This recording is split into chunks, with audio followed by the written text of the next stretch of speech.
Bonjour et bienvenue dans cette vidéo. Nous allons regarder comment copier-coller sur Excel et plus précisément les différentes options de collage que propose Excel. Pour copier une cellule ou plusieurs cellules sur Excel, vous allez déjà la sélectionner. Vous pourrez effectuer un clic droit. Ici, vous aurez l'option pour couper, option pour copier. Vous pouvez utiliser les raccourcis clavier. Pour couper, ce sera CTRL-X et pour copier, ce sera CTRL-C. Une fois que vous avez fait votre copier ou votre coupé, votre cellule sera entourée de bordures en tiré. Regardons la première option de collage. Ici, vous avez les différentes options de collage qui vont être disponibles.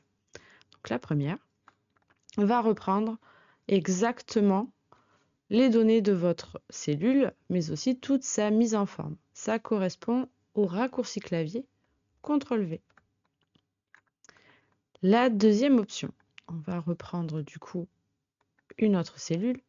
Celle-ci contient une fonction. Vous avez la fonction somme qui est appliquée sur les trois cellules au-dessus. Nous allons copier cette cellule et nous allons aller la coller ici. Ici, j'ai un résultat de 0. Je n'ai pas la mise en forme qui a été copiée. Par contre, ma formule a été copiée. Et elle a été copiée en reprenant les trois cellules au-dessus.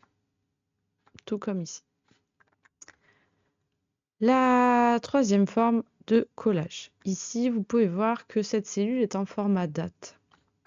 Je vais prendre cette cellule. Je vais aller ici, la copier. J'ai bien 56. Je n'ai pas la mise en forme. Par contre, je peux voir que le format de ma cellule a changé et est passé en standard, comme celui-ci. Regardons la quatrième possibilité de collage. Je vais reprendre celle-ci. Ici. Hop. Ma cellule a été copiée, donc là, ça ressemble énormément à la première version. Le but de cette option de collage, c'est de reproduire la mise en forme de votre cellule. Ça correspond au petit pinceau ici. Là, ça copie aussi les données parce qu'on passe réellement par un copier-coller.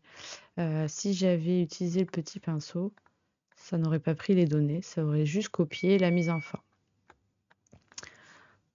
L'option suivante va nous permettre de coller nos données avec leur mise en forme, mais en supprimant du coup les bordures existantes. Ça va garder celles qui étaient dans la cellule où on a voulu copier, mais ça ne reprendra pas du coup les bordures de la cellule prise pour être copiée ici. L'autre option de collage ici va nous permettre en fait de remettre exactement la même largeur de colonne que celle copiée. La dernière option que je vais vous montrer va nécessiter plusieurs données. Là, nous avons des données qui sont verticales. Je vais toutes les sélectionner et les copier. Ici, je vais utiliser l'option transposer et mes données, du coup, seront mises à l'horizontale. Si je les recopie et qu'ici je repasse par un transposé, je repasse sur des données verticales. Quand vous effectuez votre copier-coller avec les raccourcis clavier, par exemple, vous pouvez avoir ce petit bouton qui s'affiche et celui-ci va vous permettre en fait d'accéder directement aux différentes options de collage. On se retrouve dans une prochaine vidéo pour continuer à découvrir Excel. N'oubliez pas de vous abonner pour être informé des actualités de la chaîne. On n'hésite pas à mettre un petit pouce si le contenu vous a aidé. Et je vous dis à très vite.